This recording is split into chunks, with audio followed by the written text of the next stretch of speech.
ये कहानी शुरू होती है मिया और नीको नाम के एक कपल से, जहां हम देखते हैं कि ये दोनों अपनी कंट्री से इलीगल तरीके से भाग रहे थे। असल में ये दोनों जिस देश में रह रहे थे, काफी वक्त से वो अपने आसपास के मुल्कों से जंग कर रहा था, जिसकी वजह से धीरे धीरे देश में खाने की कमी होने लगी थी। उसके बाद सरकार ने बूढ़े बच्चे यहाँ तक के प्रेग्नेंट औरतों को भी मारना शुरू कर दिया ताकि खाने की कमी को कम किया जा सके। इसी वजह से मिया और नीको ने अपनी बच्ची तक को खो दिया था और अब अपनी जान बचाने के लिए ये दोनों इलीगल तरीके से इस देश से भागकर आयरलैंड जाने वाले थे। उसके कुछ देर के बाद हम देखते हैं कि उनका एजेंट उन्हें ले जाकर एक कंटेनर में बिठा देता है। असल में ये सब कंटेनर शिप से होते हुए आयरलैंड जाने वाले थे, जहां हम देखते हैं उस कंटेनर में मिया और नीको के अलावा और भी कई लोग मौजूद होते हैं जो उस देश को छोड़कर भाग रहे थे। तब हमें पता चलता है कि मिया 9 महीने की प्रेग्नेंट है, जो कि आने वाले किसी दिन में कभी भी बच्चे को जन्म दे सकती है। कुछ वक्त बाद उनका कंटेनर ट्रक से होता हुआ पोर्ट तक पहुंच जाता है, जहां उस कंटेनर का दरवाजा यकायक खोल दिया जाता है, जिसके खुलते ही कई सारे लोग कंटेनर में घुसने की कोशिश करते हैं और इसी भीड़ भाड़ में मिया और नीको बिछड़ जाते हैं, जिसके बाद नीको को मजबूरन दूसरे कंटेनर में जाना पड़ता है। इस हादसे के बाद मिया डर जाती है। उस कंटेनर के बंद होने के फौरन बाद वो नीको को कॉल करती है, जहां नीको उसे हौसला देता है कि वो हिम्मत ना हारे, क्योंकि एक बार शिप पर पहुंचते ही वो उसके पास चला आएगा। नीको के इस दिलासे से मिया खामोश होती है। उसके कुछ वक्त के बाद मिया का कंटेनर पोर्ट पे पहुंचता है, जहां से उनका शिप चलने वाला था, लेकिन इससे पहले उनको चेक पॉइंट से गुजरना था, जहां पुलिस उस कंटेनर की तलाशी लेने वाली थी। अब जैसे ही एक पुलिस ऑफिसर कंटेनर को खोलकर देखता है तो उसे वहाँ कोई दिखाई नहीं देता। असल में उस कंटेनर के अंदर एक सीक्रेट चैम्बर होता है, जहाँ वो सारे लोग छुपे हुए थे। लेकिन वो पुलिस ऑफिसर भी बहुत चालाक था और उसे पता था कि लोग उसी सीक्रेट चैम्बर में छुपे हुए हैं, इसलिए वो उन्हें खुद से बाहर आने की धमकी देता है, नहीं तो वो उन्हें गोली मार देने वाला था। और तभी डर के मारे एक औरत उस सीक्रेट चैम्बर से बाहर आ जाती है। लेकिन इससे पहले वो औरत उस कंपार्टमेंट से बाहर आती मिया वहाँ रखे 2 बड़े बड़े बॉक्सेस के ऊपर चढ़ जाती है। इससे नीचे खड़े हुए लोग उसे देख नहीं पाते, लेकिन उस पुलिस ऑफिसर ने उस चैम्बर के खुलते ही वहाँ खड़े सभी लोगों को, चाहे वो बच्चे हो या बूढ़े, सबको एक एक करके गोली से मार दिया। जिसके बाद उन पुलिस वालों ने एक एक करके सभी की लाशों को निकालकर बाहर फेंक दिया।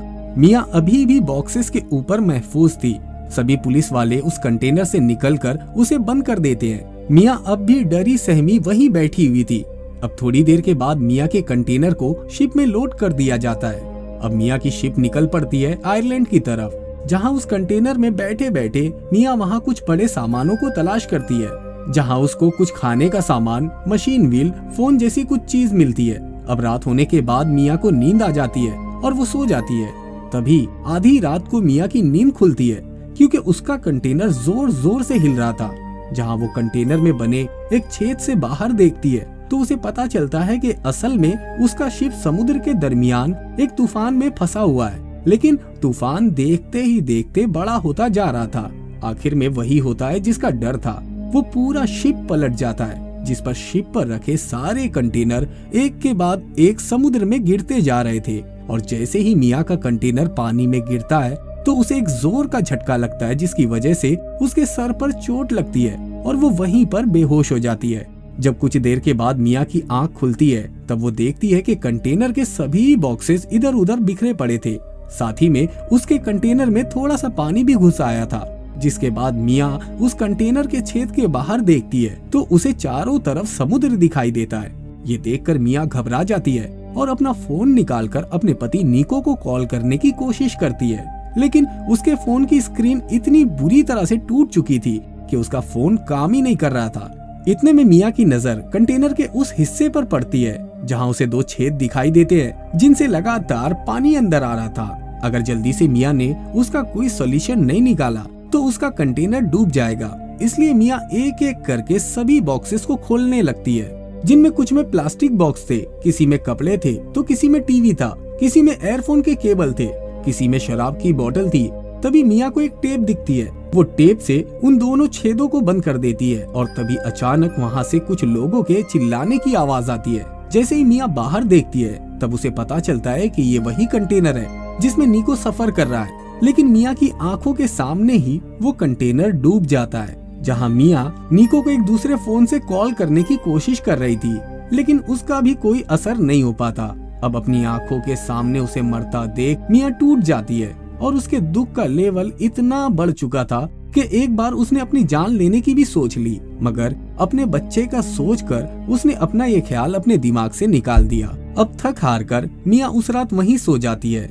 अब अगली सुबह जैसे ही मिया की नींद खुलती है तो वो देखती है कि उस कंटेनर में और भी पानी आ जाता है। असल में उस टेप का कुछ खास असर नहीं हुआ था, इसलिए इस बार मिया उन प्लास्टिक बॉक्सेस से कुछ रबड़ को निकाल कर उन छेदों को बंद कर देती है, जिनसे कंटेनर में पानी भरना बंद हो जाता है। किसी तरह जुगाड़ करके मिया अंदर आए पानी को किसी और छेद से बाहर निकालती है। तभी अचानक मिया के दूसरे फोन पर एक अननोन नंबर से कॉल आता है। ये कॉल नीको का होता है, जहां नीको उसे बताता है कि वो उस शिप पर था ही नहीं जिस शिप पर मिया का कंटेनर था। तब कहीं जाकर मिया की जान में जान आती है। इसके बाद मिया भी नीको को बताती है कि कैसे वो समुद्र के बीच एक कंटेनर में बंद है।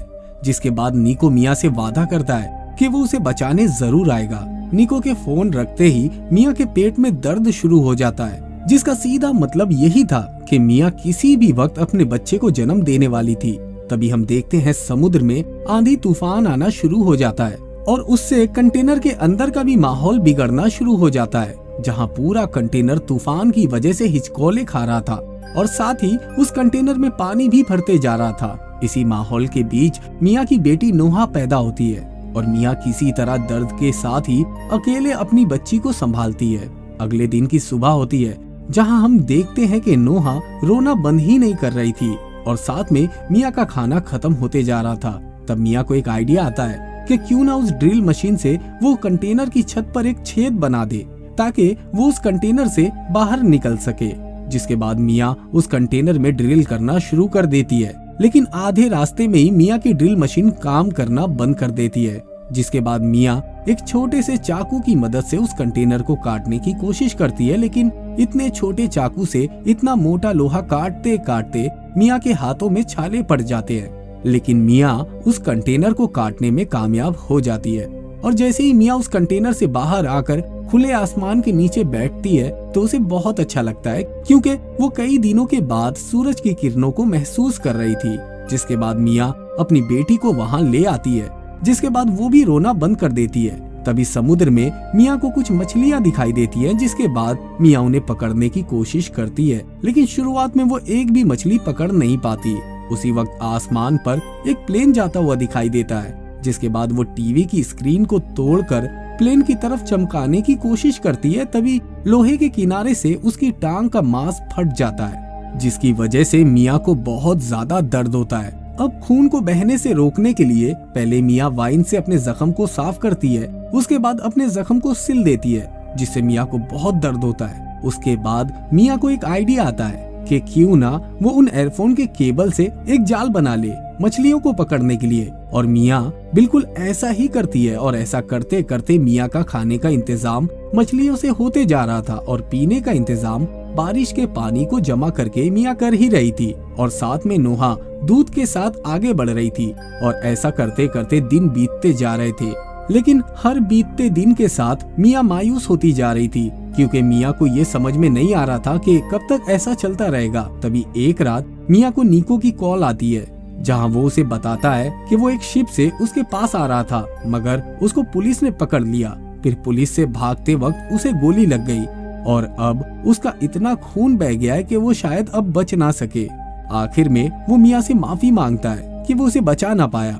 जाने से पहले मिया नीको की उसकी बेटी से बात कराती है। ये सुनने के बाद मिया टूट जाती है, क्योंकि उसे समझ ही में नहीं आ रहा था कि अब वो करे तो क्या करे, मगर मिया को जीना ही था, वो भी अपनी बच्ची के लिए। सही मायनों में मिया जिंदा थी तो सिर्फ अपनी बच्ची के लिए, क्योंकि वो अपनी बच्ची को महफूज देखना चाहती थी। उसके बाद अगले दिन की सुबह होती है और मिया उन प्लास्टिक के बॉक्सेस से एक नाव बनाती है ताकि वो किसी भी बुरे हालात में नोहा को बचा सके। उस नाव को बनते बनते रात हो जाती है, जहां रात को अचानक से अपने आप ही उस कंटेनर में पानी भरना शुरू हो जाता है। जिसके बाद मिया अपना जरूरी सामान लेने के लिए उस कंटेनर में आ जाती है, जहां उसका पैर उसी कंटेनर में फंस जाता है, जिसके बाद वो कंटेनर भी समुद्र में डूबने लग जाता है। उधर नोहा अपने नाव के सहारे समुद्र की लहरों की वजह से कंटेनर से दूर होती जाती है। उधर कंटेनर में फंसी मियाँ किसी भी तरह अपने आप को छुड़ाकर बाहर निकलती है। वो सबसे पहले नोहा के पास जाती है, जहाँ वो देखती है कि उसकी छोटी बच्ची तो ठीक है।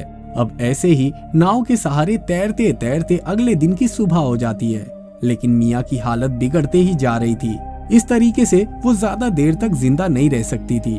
तभी हम देखते हैं कि वहाँ से गुजरते हुए कुछ मछुआरे उसे देख लेते हैं। उसके बाद नोहा और उसकी माँ को समुद्र से बाहर निकालते हैं, और जैसे ही मियाँ को होश आता है तो वो सबसे पहले अपनी बच्ची के बारे में पूछती है। उसके बाद वो देखती है कि वो लोग आखिरकार आयरलैंड पहुंच चुके हैं, क्योंकि वो मछुआरे आयरलैंड के ही थे। और इसी तरह लगभग अपने हालातों से लड़ते हुए ना सिर्फ मियाँ ने खुद की जान बचाई, बल्कि साथ में अपनी बेटी की भी। और इसी के साथ ये मूवी यहीं पर खत्म हो जाती है। दोस्तों, अगर आपको हमारा ये वीडियो पसंद आया हो तो वीडियो को लाइक करके चैनल को सब्सक्राइब कर दें, और हाँ, बेल आइकॉन के बटन को दबाना ना भूलें।